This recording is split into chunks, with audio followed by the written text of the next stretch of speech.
Captain, we have them. We've established Transporter Lock, the Star Trek Discovery podcast. Join Ken and Sabriel each week as they explore strange new episodes, seek out new plots and new characters, and boldly go where no podcast has gone before.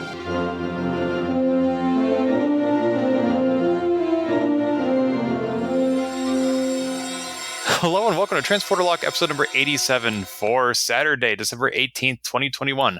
I'm your co-host, Chief Engineer Ken Gagney, and joining me as always is... Captain Sabriel Maston, who never knows how you're going to segue into my introduction.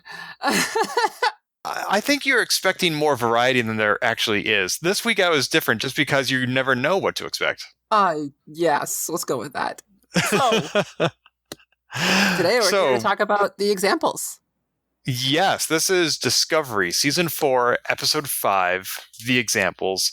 Do you happen to recall off the top of your head how many episodes there are this season? I think it's roughly 10. I just looked it up on Memory Alpha. It claims to be 13 episodes. Cool. The reason I ask is I was trying to figure out if we were halfway through the season or not. And apparently a week and a half from now or so, we will be halfway through. So we are in episode 5, and they have finally remembered that there is this galaxy-threatening anomaly out there. I don't think they ever forgot. I know, but the last 2 weeks, the DMA was not present on screen, and this week it was, and they were dealing really directly with the ramifications of its imminent threat. Yeah, we had to go rescue some prisoners. We had to go rescue an colony, the Akali being a reference to Enterprise. Oh, really? Yeah, it was the first pre-warp civilization that the Enterprise NX-01 came across. Huh. Did you say pre-warp? Yes. So now 900 years later, they are warp. Yes. Huh. Well, it's about time, slowpokes. Way to get with the program, honestly. You were giving the Kelpians crap about having technology so soon. And, I don't think we brought it up then. I mean, they had the Ba'ul who were space traveling, so it makes total sense the Kelpians are space traveling. I suppose, but they certainly acclimated to the technology rather quickly. That was 900 years. Think 900 years from now, like 1100. No, I don't object to the Kelpians developing spacefaring technology in the time between when Discovery jumped to the future. I thought at the end of season 2, where they went from being a fearful species to suddenly they're evolved, and now they're piloting these little skimmers and helping the Discovery fight off Control. I thought that was a dramatic leap. I don't remember them helping in season 2. Wow, it's been a while since I've seen that. Yeah. That was the clue that led Spock to say, Burnham, you need to go back to the past and create the present that is occurring right now. The reason you made the Kelpians evolve was that they could be here right now. Huh. Yeah. Wow. Yeah, it was a whole causality loop. Huh. Saru's sister showed up, and he's like, yeah. You're in space? She's like, yeah, we learned how. We're here to help. We got the signal that you sent out. Huh. Wow. Yeah. I guess this is showing some... Star Trek is different. I mean... I don't remember this at all. To be fair to you, Bri, it was 900 years ago. Yeah, let's go with that. You can't let's talk about the examples, though. So... And I got a sidetrack because of the Akali. This is a weird-looking colony. It's like some asteroid M with all these cables floating out of it. Yeah, I mean, that's kind of neat. Yeah, I mean, I thought at first it was going to be a planet that they were arriving at, but instead I guess it was some sort of a M-class asteroid, because clearly it had an atmosphere, and it didn't look like they were in some sort of a bubble. They had bubbles. They had space bubbles. And then they had buildings within the bubbles? And I think everything was connected. I think they had tubes and connectors, and I mean, when you got transporters that can just pop you around the ship, I'm sure it's no big deal. Huh. So those scorpions that end up being landmines, they originally expected that they were indigenous creatures to this asteroid? No, they said that Emerald Chain would make creatures look biological, or these mines look biological. They're actually robots. Right. But before they realized that they were landmines, they thought they were organic, and then they said, "Wait a minute, it's moving too precisely." So I'm just surprised that they would think that there would be an actual scorpion on this planet. Oh, Anyway. no. I think Burnham said they brought him with or something like that. Okay. Yeah. I seem to recall her saying something, but I didn't really pay attention because I didn't know at the moment it would be important. But like, we're not So- really focusing on anything in particular here in this episode, and I think You think we're missing the point? I think we are. We haven't really talked about the episode yet. Okay. So the DMA is threatening this colony, and Burnham and the Discovery leap in to coordinate the rescue efforts. And here's my first objection to this episode. We're going to start on negative point. She volunteers to lead the evacuation effort, and then she says, I'm going to go down to the planet to save these 6 people while I designate Reese to save the other 1,000. That does not seem responsible, and it feels like something her number 1 should have said, Captain, I protest. You should remain on board. There was some weirdness there. Like, Reese volunteered, and she's like, cool. That lets me do my plot point. And that lets Saru do his plot point. That's perfect. Thanks, Reese. But it was a little weird. Or at least it's not standard operating procedure for what we've seen in Star Trek before. But apparently Reese knew what he was doing. From a narrative perspective, I totally get why it happened. As you just said, it required Burnham to be available to have her plot point. So I'm not criticizing the writers for why this happened, but from an in-universe explanation, you would rarely see this, I feel like. On Star Trek, maybe we wouldn't always see it. We'd see like Riker taking command. But if Reese has like specialization in this, you get your specialists to help out do that. So I can logic it to make sense. Okay. All right. I mean, you put who's good at what they do. And Reese is good at coordinating efforts, apparently. And certainly Picard went on his fair share of away missions back on Next Generation, but rarely without anybody else from Starfleet. And that's what Burnham was doing. Yeah. I would be curious to know to what degree Book is expected to follow Starfleet protocol when he himself is on a Starfleet. Like, she can't order him to do anything, really. No, but they're a pair. I don't know. Right. And that would be awkward if she had to pull that rank on him. To be like, hey, I know I'm your girlfriend, but I'm also your captain. I mean, they already kind of tried to do that. He's like, what are you going to do, stop me? Right. When he was going to go to the DMA earlier. But, what'd you think of the whole prisoner arc? Somewhat predictable, and I don't mean that as a negative. But like when she said to the 4 prisoners, "I need you to say that you want your Federation. You want your case reviewed by the Federation," and 3 of them said yes, yes, yes, and the 4th one said, "Then I think we're done here." I'm like, that's not a yes. Yep, that's obvious. He had more plot point to tell. Yeah. I thought, I don't say weak, it was just a part of the story. Like, what does it push narratively for our characters? Oh, that's a good question. I mean, that's kind of what these scenes are for. Every predicament is, what is this pushing for?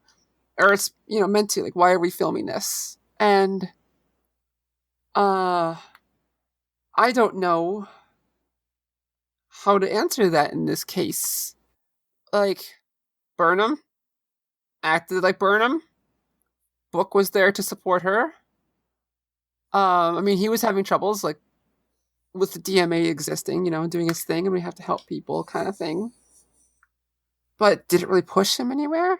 It helped connect the Akali memory device, the family tree thing, but that's not really part of the... Unless it has some really weird part of the plot, I don't know if this whole section actually advanced anything for Burnham or Book. Kind of like how in season 2 when we saw the sphere data, I thought, oh, that's interesting. And then that ended up being the reason they went to the future and why they now have Zora. Like, that was big. Yeah. So you can't always know what's going to be big. I don't think it was the memory sphere, but for me, what this moved was last week we saw Book and Culber both working through some issues kind of together.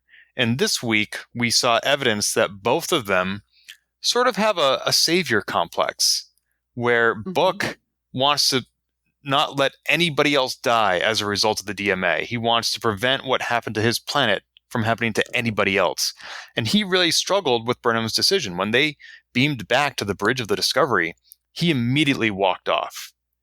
Yeah. And I think that is laying the seeds of some conflict, maybe not necessarily romantically, but she is going to have to do some things by the, no pun intended, book that he is going to object to, because his goal is to save people, and you can't always do that when you're in the Federation. Sometimes you can't save everybody. There we go. That's it. This whole section was for him, and we kind of covered it before with like the needs and the many, with the Vulcan stuff coming up. And so there we go. That was a connection. It was all for book. It was character development for book. Although that's interesting about the Vulcan philosophy of the needs of the many, because that again goes back to my argument of why would Burnham go save four people, I think, when there are all these other people. 6 people? 6? 4? It doesn't matter. Number of people. But she's also like, we don't leave anyone behind if we can help it. Right. And I'm not objecting to those people being saved. They deserve to, regardless of their crime. I'm not somebody who believes in the death penalty in any circumstance, but I still think that it didn't warrant the captain's personal involvement. But that's neither here nor there. We can move on. Like, what am I going to do? I'm just Reese a captain. got this. Saru's helping. For some reason, we have to solve this DMA thing right next to the warp core with a random scientist right now while we're in the middle of a different emergency. That bothered the heck out of me, because at one point they said, well, we can get you more energy, but it's from the transporters. And Saru's like, that's not an option. Alternatives? And nobody said, why don't we wait till we're not using the transporters? Yeah. That was so contrived and weird. Like, I mean, yep. Like, we could have done this somewhere safe, but we did it on Discovery while you're in the middle of a crisis. Yeah, I mean, an evacuation should be an all-hands-on-deck procedure, and there is Saru, who's number 1, who is in charge of the ship while Burnham is off ship, and he's not paying any attention to the evacuation. Well, I don't know if it's an all-hands-on-deck kind of thing, because too many cooks thing, but I do feel, it does feel weird that Saru had no part in it at all, to me. Yeah. I mean, 1,000 people, I mean, granted, the Federation was unable to evacuate Romulus before it blew up, and that was millions of people. 1,000 is much more manageable, but it's still a lot of people. And I know that it was split across multiple ships, but how many more people does Discovery now have in their sick bay, or in their cargo bay, or seeking accommodations, or needing to use the food replicators? Yeah, that was an interesting choice, but I think they're just trying to squeeze in on so many stories here for whatever reason. It's very odd. It's not very... doesn't make any sense at all. But I guess here we go. Here we go, stories. So taking it for what it is. Ruon Tarka. When I first watched this episode, here's our Arisian who's being a total Stamets to Stamets. And, that's a good way to put it. My first viewing, I hated this character a lot. My second viewing, I'm like, you know what? I still hate you, but I don't hate you as much. I mean, who would use mashed potatoes when you have programmable matter? Ruon. And maybe I'm skipping ahead, but what is that stamp on his neck? Is that an emerald chain thing? Yeah, that was... Okay, so when I first watched this episode, I thought it was an allusion to the Next Generation. I'll get to that in a second. I deleted the tweet because, like, oh no, I don't think so anymore. It's supposed to be referring to the emerald chain little neck thing that they put on last season. That book had on 1.2 little circular implants that they were using to force people to work and whatnot. And he mentioned that he had a run-in with the emerald chain in the engineering bay section. And he also works with Aurelio. So, like, he was working with, or being forced to work for the emerald chain in the past. What I thought at first was some allusion to the conspiracy bluegill aliens again. TNG. Who are they? TNG conspiracy episode, first season. The little bugs that were... Yeah. That's what I figured the tweet you deleted was. Yep. It's like the bluegills, really? People are quick to point out, like, well, they didn't have the bluegill on the back. I'm like, well, you know, things changed. It's been 900 years. Maybe I hid this, but on second viewing, I'm like, oh, no, it's not that. Or if it is, it's a double red herring. Yeah. I know it's not canon, but the DS9 Season 8 novels address what those things were from Conspiracy. Did they? They did, yeah. I don't want to. It's a big spoiler. So if you read the book, so I don't want to say it here, even though the books are about 20 years old. But if you want that spoiler, I can tell you offline. Okay. But Ruon here, he's gonna science the heck out of the thing right next to, or as close to the warp core as they can, as all Star Trek does. Anything dangerous we do close to the warp core. Mm-hmm.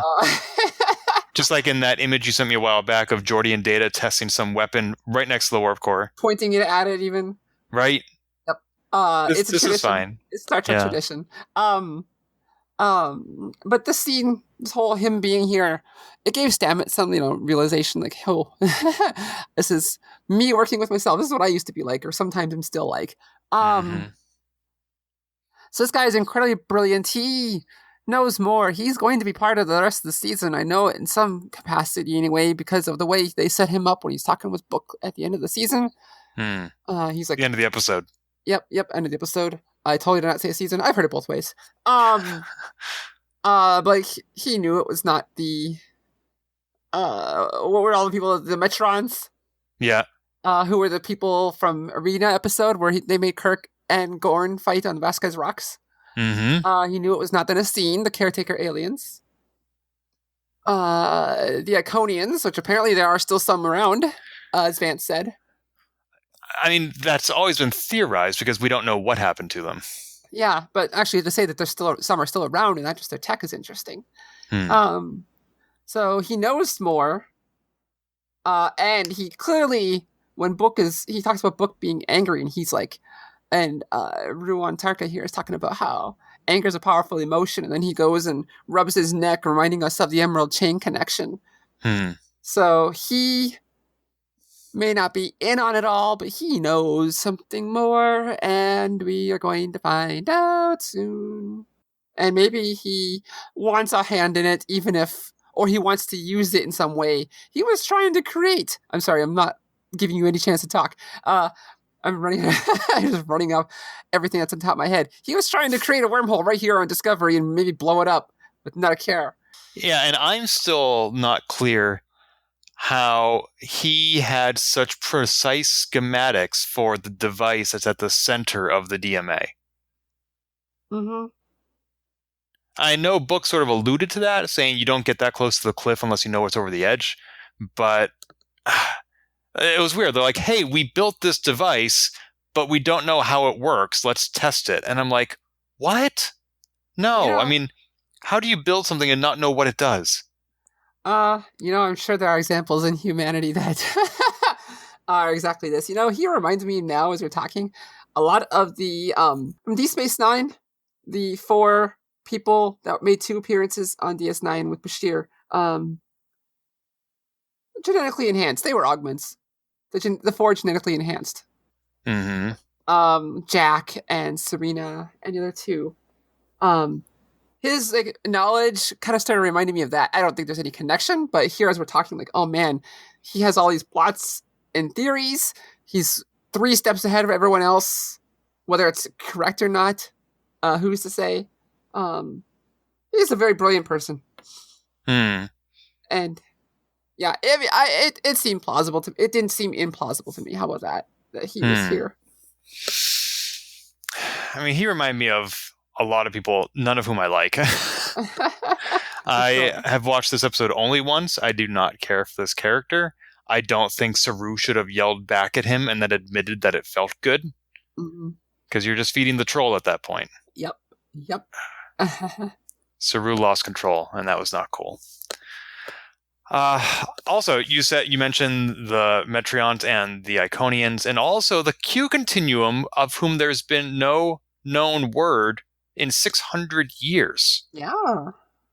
And so, given that Discovery happens quite a while before TNG, like at least 100 years, and they left 900 years, and I think the numbers might need to be fudged a little bit, but you might say that the Q have not been heard from ever since Picard passed away. Yeah, roughly. The 300 years is, 600 years is after Picard still, but it seems like Q got bored. Yeah. When Picard was no longer around. And the Q that we know, played by John Delancey, is really the only one who seemed ever interested in interfering in humans. Yeah. So I think once his buddy was gone, I mean, yeah, he showed up on Deep Space Nine once, and he messed around with Captain Janeway a few times. But You hit me. Picard never hit me. by the way, the USS Janeway. Yes, the Janeway is cool little nod. I mean, Kristen Byers, of course, she's going to show as many Voyager references as she can. She's a novel writer for Voyager. I did think that was timely, given that Janeway is currently on USS Prodigy. But what I would really like to see is the USS Freeman. You want the Freeman? That'd be kind of neat. Because all the live action shows get referenced in Lower Decks, but Lower Decks, as far as I know, has not been referenced in any of the live action shows. Yeah, maybe it's time that happens. Yeah, we need some more evidence that animated series are canon. Let's see, you were talking about the scene in engineering, and you made an observation about this season's first appearance by Tig Notaro. Yeah, at least this one.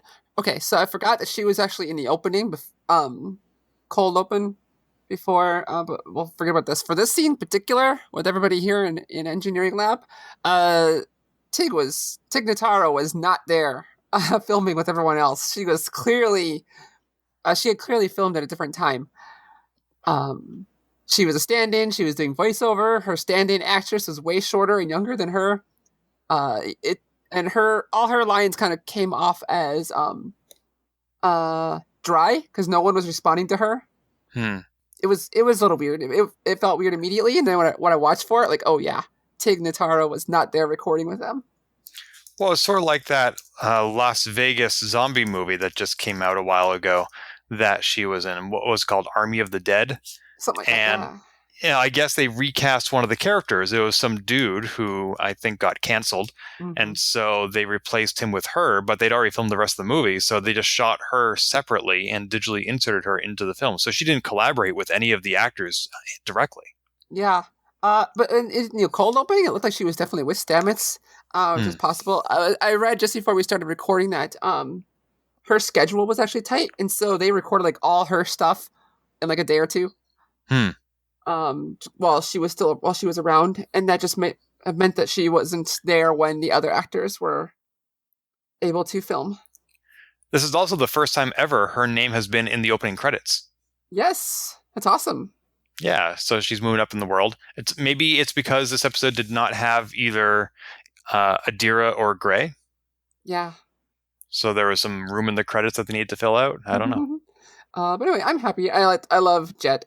And I wish we had more of her.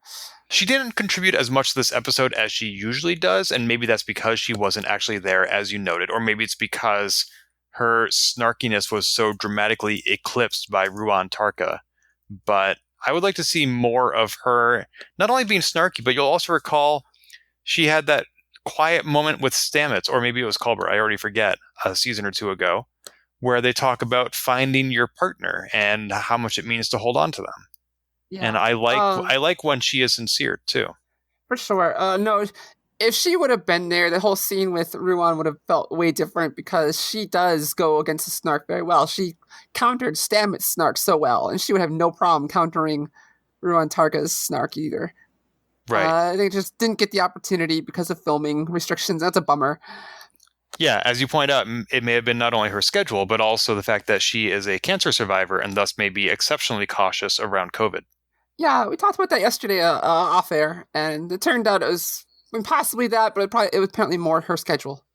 Oh, okay. They really wanted to get her in there. They want to get her in as much as they can, but she was only available for a limited time. But anyway, I love her, and the scene is cool. We tried to build a wormhole on Discovery during a crisis. I don't know if oh, go ahead. And that is the closest that Stamets has ever come to killing everybody, and that's saying a lot. And I'm not just saying that to be funny. I'm saying it's because I hope Stamets understands the severity of what he almost did. Like, he kept saying, Captain, or I can control it. We have to do this. And he almost didn't. Like, if Saru hadn't pulled the kill switch, I don't think there would be any more Discovery to watch. Yeah, and you know what? Honestly, the whole tension here in engineering lab did nothing for me. I didn't feel tense at all. Zora's counting down, saying like, oh, 5%, 4%, whatever like that, did nothing for me. I did not feel the urgency at all. And why is that? I don't know. They just failed that. I did not feel like we are in danger. It's like, no. It didn't work for me. I'm sure you knew that they would be fine. I mean, on a level, but there's, a lot of times in TV you can put aside that for a minute and get really caught up in the moment and caught up in the scene. And that didn't happen for me at all. I think the most caught up, and this is a huge tangent, that I've ever been in Star Trek, and you and I probably talked about this on Polygamer 4 years ago, was in Star Trek Beyond, where they find that really old starship and they need to give it a jump start by pushing it off a cliff. The theater in which I first saw that movie, the audio wasn't great, and I actually missed the dialogue about how they needed to do a gravity-assisted jump start. And so I didn't understand what was happening. All I saw was that they were plummeting, and then they fall below the tree line, and I actually hollered in the theater. I was like, oh, and the person next to me thought I was having a heart attack. My friend Sheppy, who I went to the movies with, and everybody after the movie was like, Ken, are you okay? I was like, I'm sorry, I didn't know what was going to happen to the ship. But see how easy it is to get into it? Yeah, so on one end of the spectrum, there's that. On the other end, there's this episode of Star Trek. And so it did nothing for me. Oh, well. I was like, okay, yep. Saru's got this. I don't feel in danger at all. Yeah. It's funny. I really like this episode, but as we're talking, it feels like I'm down on it. Well, what did you like about it then? I like Culber's part. I even like Ruon. I even like Ruon Tarka's parts. The parts of his scenes. It just I feel like I'm talking down on the whole episode. Well, let's talk about Culber and Kovic. And apparently you were right. Kovic can be anywhere and do anything. Apparently. I mean, I also talked last week about, or whatever it was recently, who helps the helpers. And here we see Culber. It's like, oh, God, I need a break. But he won't let himself take one. Funny that he thought to reach out to Kovic. I know that they explained that, well, Kovic was helpful to Empress Georgiou last season, but I guess if you are stranded in the future and you need an outside perspective from somebody who is not potentially one of your patients on your ship, and you don't know that many people, well, who are you going to call? Like Admiral Vance? No. Who's a character we've had on the show I can call? Right. And then people would know. But also, Kovic is like, you need someone who can, with brutal honesty, don't you? Yeah. And so, again, a situation where it felt weird to call him up, but I'm glad it was him. Yeah, because he had some remarkable insights that I think all hit their mark. Like if you don't justify your re-existence, it's a big middle finger to anybody who's ever lost anyone, which is everyone. Yeah, that's good shit. That's good stuff. Yeah, and it's something that I think about too, not because I have been resurrected, but because this year will be my 6th Christmas without my dad. And it'll be my mom's 6th Christmas without my dad. And she is also now 4 years older than he ever was. And on one hand, she is immensely depressed to not have him in her life anymore. But another way to look at it is she's had 4 Christmases that he never got. Every Christmas without him, in a way, is a gift because you get something that he never did. And so how do you, I don't mean to pick on my mom, but that's just the most concrete example I have of the best way to honor the dead is to live. And Culber seems to almost be taking that to an extreme. Yeah. So we saw some of this on Voyager with B'Elanna, where she went skydiving without the safeties on. Neelix too. Remind me? He was dead and they brought him back with Borg technology. Oh, that's right. And he found out that there was no afterlife. At least so he thought. Yeah. Yeah, that's hard. He was expecting to see all his loved ones and he saw nothing. So, yeah, I mean, whether you are living your first life or your second, it's really hard to be present and to respond to the pain that you're experiencing in a way that is constructive for yourself. Culber is helping a lot of other people, but again, to your point, who helps the helpers? And in this case, the answer is Kovich, but I don't think 10 minutes with Kovich is a cure-all. I don't know if it's meant to be. It's meant to be a kickstart. Sometimes you just Right. need someone to tell you what you already know. And I think that was probably the case here. It seems like Kovich even said, like, he already knows you need a break. You already know that. Yep. One thing that Discovery is doing really well is long-term repercussions for the characters. Now, Deep Space Nine was the first Star Trek series to have serial stories. And yet, if you look at the episode, I think it was called Hard Time, where O'Brien served 30 years in a mental prison. That episode, like, he had significant repercussions from that time in prison over the course of that episode. In my opinion, we didn't see a lot of that in future episodes. I feel like after that episode, it was sort of a reset button for O'Brien. Oh, that happened all the time, especially to O'Brien. Right. Or in Star Trek period, people go through these traumatic events, and the end of the episode is the end if we ever hear of it. The reason I remember the Hard Time episode specifically is because I remember reading an interview, maybe on StarTrek.com, back when that episode aired, and they said that we were going to see repercussions from that episode in O'Brien for the rest of the series. Like, they specifically called that out, and I never saw it. Never saw it. Nope. So, whereas here, we have Culber. He came back to life 2 seasons ago. That was the 2nd season. We're now in the 4th season, and he's still dealing with that crap. That, I think, is much more realistic and much more interesting. Agreed. And also led to him having a little sweet moment of his husband and him in bed talking about how, like, we solved all these problems, but we can't figure our own shit out. His exact quote. Okay, I love to talk about the things in these episodes that piss me off. There was something in that episode that really pissed me off, which was before they get into bed, Stamets takes the extra pillows and puts them somewhere else. Why do so many beds have extra pillows? Beds and couches, that's what they're for. What do you do with the cushions? You move them to the side. You move them, get rid of them.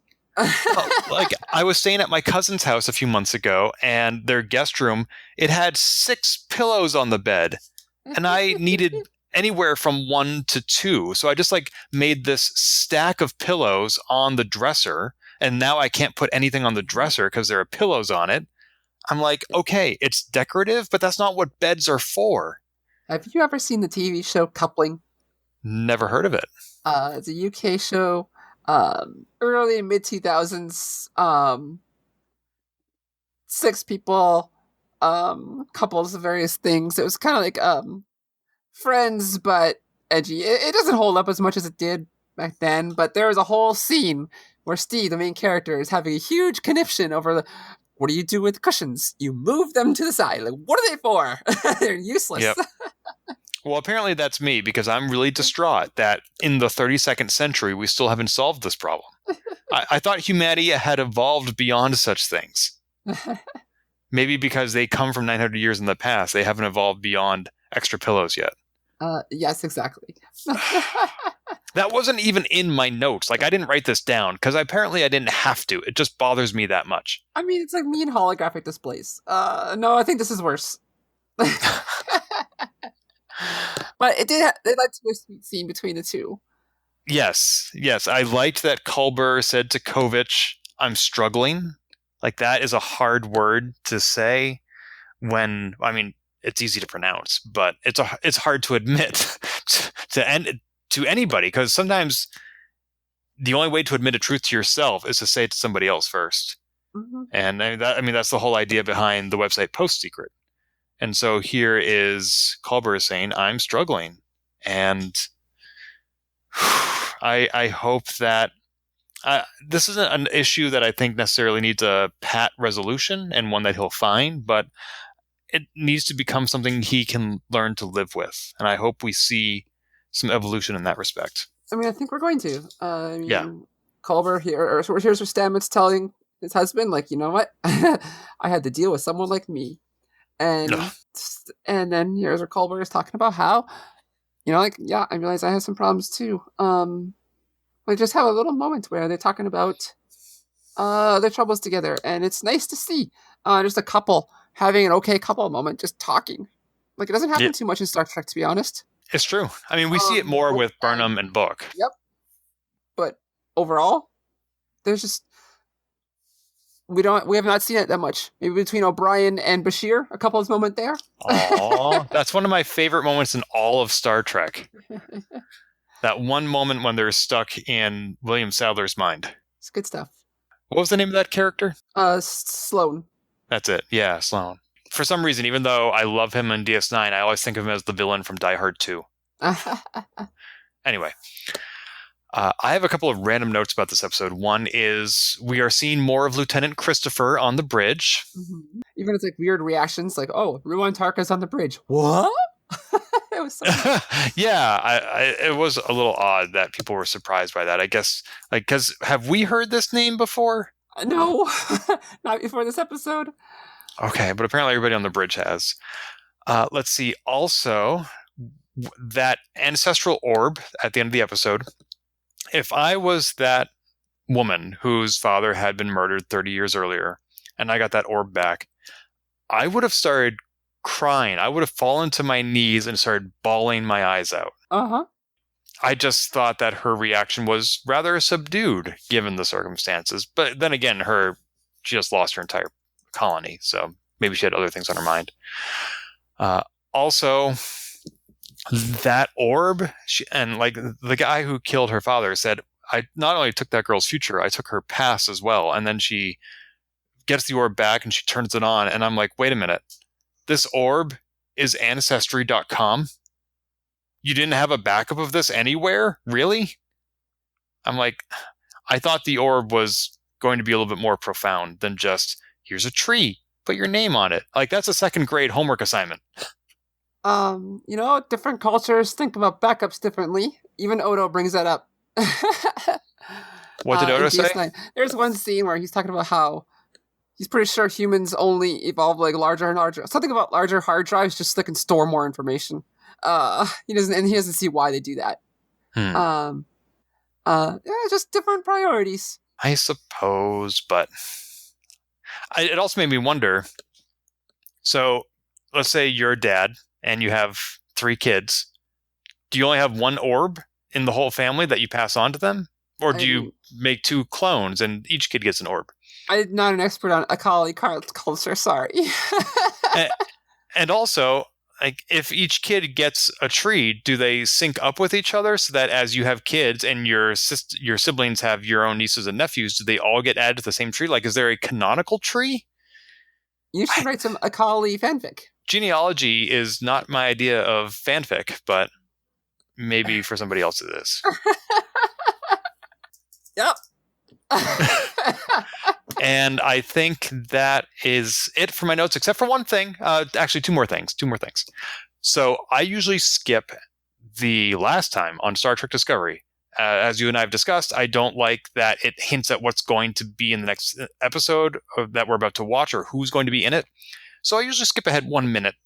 That's about how long these things take. This week it was only half a minute. It was a lot shorter than usual. Yeah, I don't know what I missed because I didn't go back and watch it later, but just it was a short recap. And also, toward the end of the episode, nobody seems freaked out about the fact that not only is the Discovery computer evolving sentience, but also emotions. I think that's...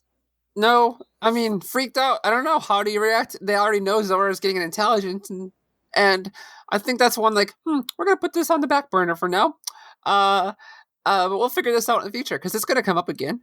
All of a sudden, Zora has feelings. Oh, yeah. Like, I am secure in this evolution because we have an idea of where it leads, and it seems to not be a bad place. But I have to wonder 2 things. One, does nobody on Discovery know how hard it is for artificial intelligence to have emotions, given that it never happened to Data? And 2, originally I was going to ask, has nobody ever seen 2001: A Space Odyssey on Star Trek Discovery? Especially like Enterprise. They loved watching their old movies. But also, the second season of Discovery was all about an AI that wanted to wipe out all life using data in the sphere. And now here's Discovery using data in the sphere to evolve artificial intelligence, and they're not concerned about a recurrence of control? All right, slow down there. You're making a lot of assumptions here. All right, first one, that no one is concerned about this. We weren't given time to investigate that. It was the end of the episode. Burnham was shocked. Like, you're experiencing emotions? And she's like, yeah, it's a new thing. Okay. Michael's eyes says it all. It's like, okay. 2, Discovery is not evolving the AI, or the crew is not doing it. The ship is doing it itself, and they seem to trust the sphere data more than Section 31 developed AI. I mean, I understand that the evolution of Zora is not being directed by humanity, but Control also evolved beyond the constraints of what Section 31 defined. Well, really, we don't know that they're not concerned, because they didn't have enough time in the episode. That's a future problem. That is a very valid point, and I will totally grant you that. I am willing to see where things go. My current concerns are based solely on the limited data available in this episode. Discovery is very good at trying to give you the little bits with no way to actually extrapolate them. That doesn't stop me, though. It doesn't stop me. I'm just saying in general. They did that all last season. Looks like they're kind of doing that here again. They're very good at not giving you enough information to even put things together. You know, anytime you say last season, I keep thinking about the Red Angel. I kind of forget that the 3rd season happened. I don't know why. Like, oh yeah, there was a burn. That's right. Anyway, go on. Any other assumptions that I need to be disputed? I mean, just slow down. But why? It's going to be a thing. Interesting. I'm interested to see if they connect it to the little short trek with Zora or not. Yeah. Well, I'm not saying that my current reactions are preventing me from having different future reactions. I can't. Well, I mean, the whole purpose of science fiction is to take what is now and extrapolate it into the future. And so I am writing my own science fiction based on Star Trek Discovery Season 4, Episode 5. A few things. Let's see. I wrote my other notes. Our Akali says, thank Drillin you're here. Drillin was established as the Akali afterlife leader in Enterprise. Thank you. I meant to look that up. Let's see. I wrote down the experiments have to be done as close to the warp core as possible. The DMA moved 1,000 light years. So now the crew discovered what we already know, that it's artificial. You know what? That is a very good point, which is we've been waiting all 4 episodes for them to figure it out. And I kind of feel like the DMA got tired of waiting for them to figure out. So it's just like, look, let me show you how artificial I am.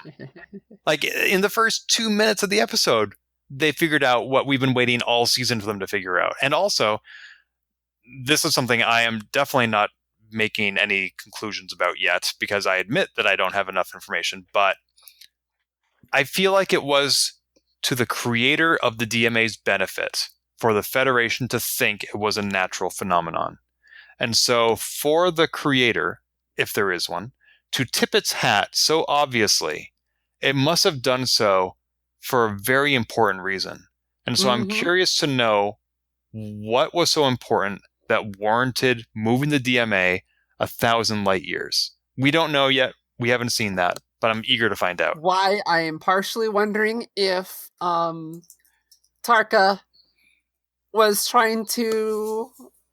he already had the schematics. Maybe there's a reason he was trying to create a second wormhole and not just artificial, not just a little experiment in the lab. No idea if it's connected or not, but there's a weird thread there. Maybe the only way to fight a DMA is with a DMA. Yeah, maybe he was going to try to do an anti-DMA. Kind of like the Red Wormhole. Yep. I don't know if you've read those DS9 novels. I remember it, yes. I've not read it, but I've heard of it in the beta canon. Yeah, the Pa Wraiths had their own celestial temple. Speaking of Memory Alpha... Yes? There's a little map at the beginning of the opening teaser where Stamets and Jet are looking at a map. We got to see a whole bunch of Starfleet or Star Trek references in this little map, including Zetar and Memory Alpha, which were in the episode The Lights of Zetar. Memory Alpha is the Federation's database planet. We got to see Denobula, Wolf 359, Akali, an episode in the the Romulan Empire, or it used to be, and a whole bunch more. There's like tons of references in that little map. If you want to sit there and look at Memory Alpha on the internet and look up Memory Alpha, the place, you can have a good little 10 minutes here of looking up actual locations that have popped up in Star Trek before. You just reminded me. I am currently reading the Andy Weir novel Project Hail Mary. You may know him as the author of The Martian with Matt Damon. Matt Damon. And you okay there? Yep. Okay. He also wrote Artemis, so this is, I believe, his third novel. At one point, it is set in modern day Earth, and they are looking at a map of the different stars and suns that they know of. And he's naming off some of them. And one of the sons is named Wolf 359. Mm-hmm. He's I'm still like, a Trekkie. Yeah, I mean, I get the reference, but it actually took me out of the story for a second. Because at another point, the main character, he's on a Chinese aircraft carrier, and he's being led through the corridors by a soldier or a sailor. And the narrative is written in the first person. And he says, "The sailor led me through a series of twisty passages all alike." And I'm like, that is actually a reference to Zork, the Infocom text adventure game. I'm like, I get the reference, but it stopped me dead in my tracks when I read this. I was like, I stared at it, like, really? A Zork reference? He's a total geek. He used to work at Activision Blizzard too. That I did not know. Huh. Long time ago. Now there's a name you and I haven't talked about in a while. Not in a whole day. But yeah, I heard an interview with him. He sounds pretty cool. His work sounds pretty cool. I have no idea if he's a cool person. But it's kind of like you and I were talking about yesterday about using other media for inspiration. And I asked you, do the consumers of your media ever recognize your inspiration? You say, no, never. I'm like, in this case, yes, always. I mean, some of those are very clearly for the Trekkies there, and even other geeks. It can be fun, but as you said, it totally take you out of it too. Like, it's so weird. Obo, the character, Owishikun, was not in this episode, but there was a weird fish-type creature at the con. Oh yeah, I didn't notice her absence, but I did notice that creature's presence. That was weird. Yeah, it was twice we saw that weird fish alien that we've never seen before. I don't know if we'll ever see again. I guess when your actors aren't available for shooting, you just CGI in a substitute. Yeah, or how the makeup department created something fun. And Reese, we got some backstory for him. We touched on it a bit, but it was so weird how they put it out there. He's like, "Captain, can I take care of this mission?" "Sure, no problem," she says. And then when Book and Burnham are about to go into the prison, she's like, "Reese, how's it going?" And he pops up on his little hologram communicator, and he's like, "It's going well, and here's my backstory. Okay, gotta go, bye." Like, it was so weird. What stood out to me in that moment was the fact that his town was wiped out by a hurricane. And I was thinking to myself, that is as suspicious to me now as it was when that teenage girl was on the NCC 1701D, not knowing that she was a Q, and her parents' home had been wiped out by a tornado. And Picard's like, that's very suspicious. We have weather control systems that should prevent tornadoes. But then I remembered Reese comes from at least 100 years before TNG. Maybe they didn't have weather control systems by then. I mean, the whale probe couldn't handle that. Maybe it was overloaded. But right. Yeah, there was just I enjoyed this episode, but there was a lot of weirdness in it. There's a lot of weirdness. How about I was entertained? Are you not entertained? I was entertained, but there was a lot of weirdness. I feel like if I were to draw a graph of this season, it'd be like the first episode at the top, and then it goes down a little bit for the second episode, and then it goes way down for the third episode, and then it's been going back up ever since. The fourth episode is better. The fifth episode is better. But I feel like so far this season has yet to live up to the standards set by the first two episodes. And that is disappointing. Even though I see the improvement, it's still it's subpar. something weird there. Like, we've been kind of all over the place talking about this on this episode. And I feel like it's because this episode was kind of all over the place, even if in its own individual scenes they kind of make sense. But did they really fit together? I don't think so a lot. Yeah, and I mean, this goes back to them doing a science experiment during an evacuation. Like, why are all these things happening at once? I feel like, I know we've complained about the characters on Discovery not having enough backstory, not being developed about, especially in the first season or two, it being the Michael Burnham show. But I kind of feel like the pendulum might be swinging a little bit too much in the other direction. Or at least, maybe not in the other wrong direction, or maybe not in a bad way. It's just not in a cohesive way, like the first few episodes were of the season. That's a very good point. I like the way you put that. It's not that there's too much. It's just not cohesive. Yeah. That's very insightful. It was interesting. I mean, I would be interested. I tend to go back, watch these eventually again. As you can see, I still don't remember half the things that happened in some of these episodes, which is maybe telling us something else too. But yeah, this episode, entertained, a lot of weirdness. Hopefully next episode will make more sense. Yeah. And we, speaking of which, if we need Star Trek to watch in the meantime, I did confirm when I logged into Paramount Plus, both in Firefox and on my Apple TV, each one presented me with a notification that they now have live channels where you can watch Star Trek, just as you said. Nice. However, once I clicked past that notification on my Apple TV, I couldn't actually find the channel. I went through all the menus and I went through the tabs and I just couldn't find it. Interesting. Anyway, I think that's all we have to say about the examples. Yeah, they made up examples of us. I don't know. This is just it was an episode. And one last thing, speaking of the examples, the chancellor of that colony, or whatever his title was, Burnham said, "Wherever you go now will be as a refugee." Well, a colony is an extension of an existing civilization. So you would think he would just go back to his homeworld. Yeah, which was, well, it was on the opposite side of the galaxy, according to the map that was in the beginning episode. Maybe, I don't know. It was a weird, like, yeah, you just go home. Yeah, like if I'm an expat living in Greece and a hurricane wipes out my house, that doesn't make me a refugee, as far as I understand. A refugee is when you're fleeing your own country. Yeah, weirdness. Some weirdness. But I did like how pointed her statement was, and that he just sort of, crap, I don't have a home anymore. Right. So I appreciated the narrative function of that word choice. I just don't think it was technically accurate. The words were weirded. Weird. Yeah. The words were weirded. And that's what we do on Transporter Lock, is we weird words about Discovery. And until the next episode... punch it, Chewie. That was weird.